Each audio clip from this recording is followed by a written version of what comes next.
সারাদিন নীলাঞ্জনা রয়েছে আপনাদের সঙ্গে। শুরুতেই দিল্লির দিকে নজর রাখতে হচ্ছে।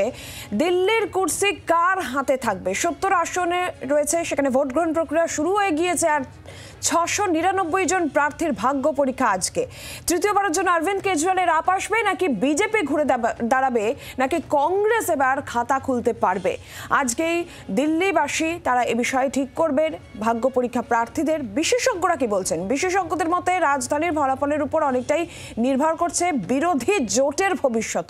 আর এই জায়গা থেকেই দিল্লিতে আপ, বিজেপি এবং কংগ্রেসের ত্রিমুখী লড়াই জোরদার। ভোট গ্রহণ প্রক্রিয়া ইতিমধ্যেই শুরু হয়েছে। 70 আসনে 699 জন প্রার্থীর ভাগ্য পরীক্ষা। তৃতীয়বার ক্ষমতায় আপ আসবে নাকি কংগ্রেস খাতা খুলতে পারবে নাকি বিজেপি ঘুরে দাঁড়াবে? ত্রিমুখী লড়াই, জোরদার লড়াই।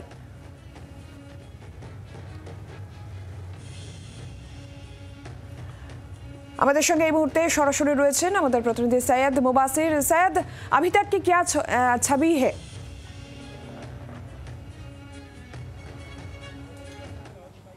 बिल्कुल दिलोंजा, मैं आपको तस्वीर दिखा दूं। मैं इस वक्त पोलिंग स्टेशन पर हूं और ये खास तौर पर ये जो पोलिंग स्टेशन है, जो यहाँ के मौजूदा विधायक हैं महमूदुल्ला खान, उनके बिल्कुल घर के करीब है उनका पोलिंग स्टेशन। कुछ देर के बाद वो यहाँ वोट कास्ट करने के लिए आएंगे। हालांकि सिक्योरिटी के पुख्ता इंतजाम किए गए हैं, हर एक को प्रॉपर चेकिंग के बाद ही पोलिंग स्टेशन के अंदर जाने के दिया जा रहा है। और दूसरी तरफ आपको मैं दिखाऊँ तस्वीर, मैं अपने कैमरा पर्सन सुनील बिष्ट से कहूँगा कि एक बार आपको दिखाएं। सारा आप जो सामने देख रहे हैं, सारा गलियों से पूरा बैरिकेड किया गया है, रास्ते से आने दें। आप लोगों ने वोट डाल दिया अपना? एक बार दिखा देंगे। ये हमने वोट डाल दिया है। वोटर और दिलोंजा, ये वोटर अच्छा है कि उन्होंने वोट कास्ट किया अपना और साफ तौर पर है कि किन मुद्दों के आधार पर आप लोगों ने वोट किया है?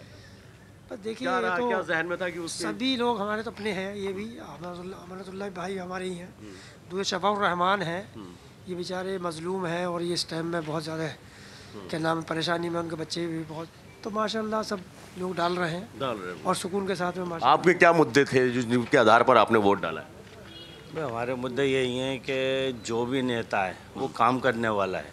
चाहे 10 साल से अमनतुल्लाह खान विधायक हैं, अमानत भाई ने काम किया है, काम किया है, इसमें शक नहीं है। मगर ये है कि अब जैसे कि एक और आ गए, कांग्रेस आ गई, तो पब्लिक अब जाग चुकी है, वो ये देख रही है कि कौन हमारे लिए काम करेगा। बिल्कुल, चुनाव भी इसीलिए जाता है, इसीलिए जाता है। हम पार्टी को वोट नहीं दे रहे, हम अपने कैंडिडेट को उसको वोट दे रहे हैं जो इस इलाके के लिए काम करे, लोकल का काम करे। जाहिर सी बात है दिलोंजा, देखिए सबसे अहम चीज़ है कि मेन मुद्दे जो थे यहाँ पे, चाहे वो सीवर की बात हो, सड़क की बात हो, पानी की बात हो, बहुत सारी चीज़ें ऐसी हैं जिनके मुद्दों के आधार पे, हालांकि 10 साल से आम आदमी पार्टी की सरकार है और 10 साल से विधायक अमानतुल्ला खान यहाँ मौजूद है, लेकिन कुछ नाराज़गी भी थी, कुछ आज काम ज़रूर हुआ है, लेकिन प्रॉपर अगर मैं बात करूँ तो जिस तरीके से 10 साल में पूरा होना चाहिए था वो काम नहीं हुआ, जिसकी वजह से नाराज़गी भी है। और पोलिंग स्टेशन पे आप देखेंगे अभी लंबी लंबी लाइन है। मैं अपने कैमरा पर्सन सुनील बिष्ट से कहूँगा कि एक बार आपको दिखाने की कोशिश करें अंदर से, अगर हम दिखा पाएँ। ये आप देखेंगे पुलिस फोर्स तैनात है, पैरामिलिट्री फोर्सेस को तैनात किया गया और प्रॉपर एक एक आदमी की चेकिंग के बाद ही जाने की इजाज़त अंदर दी जा रही है। लोग अपना वोटर आईडी कार्ड हो, कोई भी एक आइडेंटिटी कार्ड हो और जो स्लिप दी जाती है वो स्लिप दी गई है ताकि प्रॉपर चेक करने के बाद ही यहाँ पे है। और सबसे अहम चीज़, ये स्कूल की बिल्डिंग रिकंस्ट्रक्ट किया गया है रेल करके।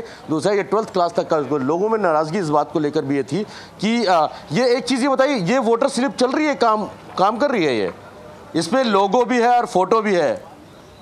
ये वोटर स्लिप किसने दिया आपको? ये मस्जिद के सामने जी, जो है मस्जिद के सामने पर्ची कटता है वो। अच्छा। वोटर आईडी देके फिर वो ये अलाउ है क्या?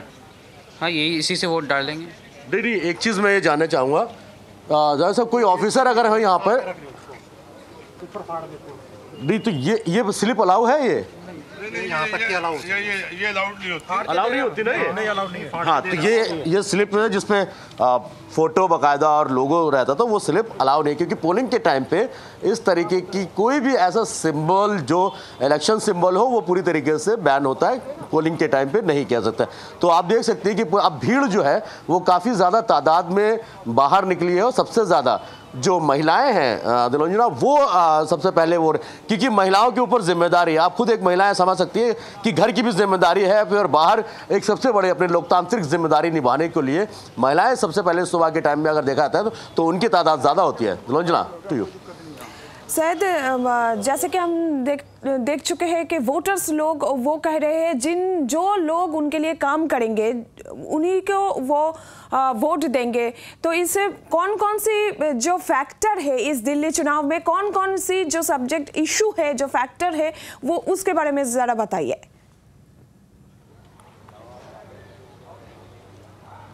अब बिल्कुल देखिए, जो ओखला विधानसभा जिस जगह मैं मौजूद हूँ, यहाँ पे सबसे मेन मुद्दा जो था वो पानी का था। सड़कें काफ़ी लंबे टाइम से खुदी हुई थी, कुछ सड़कें बनी भी हैं, कुछ खुदी हुई थी, लेकिन ज़्यादातर नाराज़गी थी कि पानी यहाँ पर जो गवर्नमेंट के तरफ से जो पानी सप्लाई होता है वो नहीं है। यहाँ पे कुछ इलाकों में यहाँ पानी है, कुछ इलाकों में नहीं है। यानी यहाँ से अगर मैं जिस जगह पे है पोलिंग स्टेशन बटला हाउस में मौजूद हूँ, यहाँ से अगर हम शाहीन बाग तक की बात करें तो वहाँ पर पानी बिल्कुल नहीं है। गवर्नमेंट सप्लाई का पीने का पानी बिल्कुल नहीं है। सीवर की बात करें तो सीवर कुछ डले हैं, कुछ नहीं डले हैं। सड़कें एक साल से, तो लोगों में नाराज़गी इस बात की थी कि बेसिक एमिनिटीज़ की जो चीज़ें हैं 10 साल किसी के लिए काफ़ी होता है कि अगर डेवलपमेंट वो करना चाहता है तो, यानी जिसको आप चुन कर भेजते हैं, जैसा कि अभी कुछ लोगों ने बताया कि वो चुन कर भेजते हैं। कुछ लोग और भी मौजूद हैं, एक बार उनसे ही बात कर लेते हैं। क्या नाम है आपका? अरीब। किन मुद्दों के आधार पर वोट पड़ेगा इस बार? देखिए, वोट पूरी तरह डेवलपमेंट पे पड़ेगा। पिछले 10 साल के अंदर ओखला ने जो बदहाली का सामना करा है, पूरी तरह पब्लिक जो है वो यहाँ के डेवलपमेंट को देखते हुए वोट करेगी। जो हालात आज ओखला के पिछले 10 साल के अंदर हो गए, ऐसे हालात कभी नहीं थे। पीने को पानी नहीं है, चलने को सड़कें नहीं है, सीवर जो है सब जगह बह रहे हैं। लोग नमाज पढ़ने के लिए अपने घरों से नहीं जा सकते। और भी कुछ लोग हैं, उनसे बात करते हैं। आप लोग क्या लग रहा है कि डेवलपमेंट की बात की गई है, 10 साल से आम आदमी पार्टी की सरकार है, कितना डेवलपमेंट हुआ और कितना बाकी है, और नाराजगी जो थी किस तरीके से देख रहे हैं? देखिए, ऐसा है कि लगभग 700 या 800 गलियां हैं। उसमें से मेरे विधानसभा में जो एरिया ये बता रहे थे भाई साहब, तो उसमें जो है 3 या 4 गलियां भी टूटी हुई हैं। अच्छा। अगर कोई फ्लैट होता है लगभग 10 मंजिल का, उसमें अगर 20 फ्लैट होते हैं तो किसी में टूटती है, किसी में टॉयलेट जाम होता है, किसी में कोई ना कोई दिक्कत आती रहती है। तो जब इतनी बड़ी विधानसभा है तो कोई ना कोई गली टूटी भी रहेगी और कहीं ना कहीं सीवर बहता भी रहेगा। बट 10 साल का वक्त भी मिला ना। 100% आप, मैंने एक एग्जाम्पल दिया एक बिल्डिंग का, तो कोई ना कोई मेंटेनेंस वर्क होता रहता है। तो सिर्फ यही है विपक्ष के पास, एजुकेशन पे कुछ नहीं है उनके पास, मोहल्ला क्लिनिक्स पे कुछ नहीं है, हेल्थ पे उनके पास कुछ नहीं है, बिजली पे उनके पास कुछ नहीं है, और किसी चीज़ का जवाब नहीं है। एक आध ये स्कूल जो था पहले 12th क्लास तक था। ये देखिए, आप कितने क्लास तक है? ये अभी 8 तक है। इसका सीनियर सेकेंडरी हमने नए स्कूल में शिफ्ट किया है। अच्छा। आप भी वहाँ गए हुए हैं, आपने देखा हुआ है उसको। और ये स्कूल भी कैसा था कि कितने सेक्शंस बाहर टाइम में लगते थे, अब देखिए माशाल्लाह कितना बढ़िया स्कूल बना दिया है। तो बेसिकली दिलोंजना इस डेवलपमेंट मैटर, क्योंकि यहाँ पर लोगों को बहुत सारी चीज़ें, मैंने जैसा पहले कहा कि बहुत सारी चीज़ें हुई, लेकिन बहुत सारी चीज़ों को लेकर नाराज़गी है। पीने के पानी को लेकर नाराज़गी है कि पानी, गवर्नमेंट सप्लाई का पानी यहाँ पर नहीं आता। दिलोंजना शायद नाराज़गी वोटर को हुई डेवलपमेंट को लेकर, और अगर हम देख चुके चुनाव प्रचार में बीजेपी करप्शन के बात को लेकर प्रचार किए हैं, तो इसका कोई इफेक्ट इस चुनाव में पड़ेगा या आप अपनी जगह बरकरार रख पाएगा?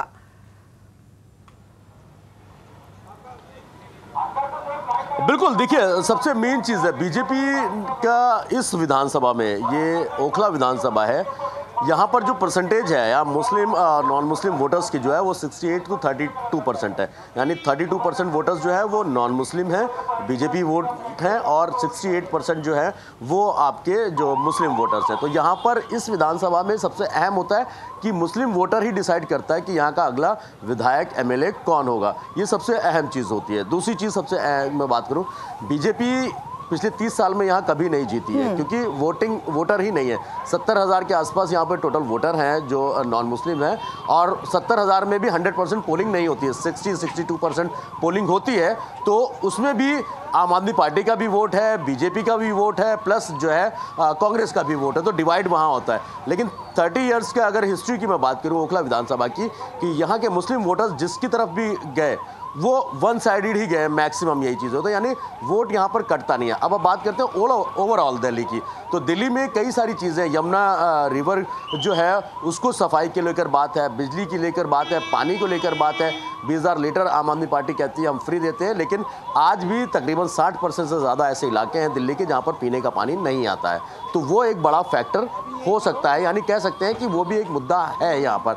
दूसरी तरफ सफाई को लेकर बात है, गार्बेज को लेकर यहाँ पर बात है। तो ये सब बेसिक एमिनिटीज़ की जो चीज़ें हैं, जो चीज़ें नहीं हुई उसको लेकर नाराज़गी है। कई इलाके ऐसे हैं जहाँ पर काम भी बहुत ज़्यादा हुआ, 100% वर्क हुआ है वहाँ पे, लेकिन बहुत ज़्यादा इलाके ऐसे हैं जो निगलेक्ट भी किए गए। दिलोंजना जी, शुक्रिया सैयद। আর সন্দীপ দীক্ষিত তার বক্তব্য আমরা পেয়েছি, তিনি কি বলেছেন শুনবো। वोटर के तौर पर मैंने यही देखा कि मेरा कौन अच्छा विधायक रहेगा, कौन मेरे इलाके में काम कर सकेगा, किसकी पार्टी अच्छी सरकार बना पाएगी। जब मैं इसके बूथ के अंदर गया था तो मैं एक वोटर था, एक नागरिक था, और उस पे मैं एक ऐसे व्यक्ति को वोट करके आया हूं जो मुझे लगता है अच्छा काम कर पाएगा।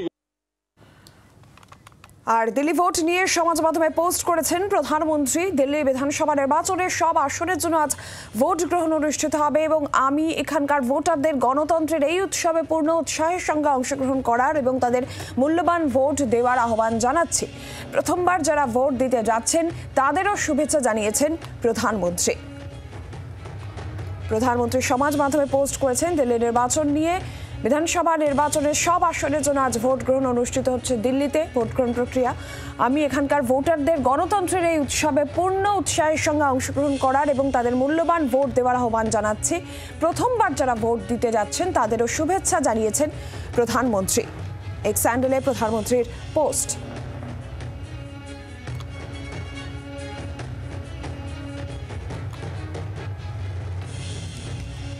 ইতিমধ্যে ভোট গ্রহণ প্রক্রিয়া শুরু হয়ে গিয়েছে। 70 আসনে শুরু ভোট গ্রহণ প্রক্রিয়া। 699 জন প্রার্থীর ভাগ্য পরীক্ষা। তৃতীয়বার ক্ষমতায় আপ থাকবে, বিজেপি ঘুরে দাঁড়াতে পারবে নাকি কংগ্রেস দাঁত ফোটাতে পারবে, জোরদার লড়াই। 699 জন প্রার্থীর ভাগ্য পরীক্ষা। বিশেষজ্ঞরা বলছেন রাজধানীর ফলাফলের উপর বিরোধী জোটের ভবিষ্যৎ অনেকটাই নির্ভর করছে। বাংলার আওয়াজ, বাঙালির আবেগ, জি 24 ঘন্টা।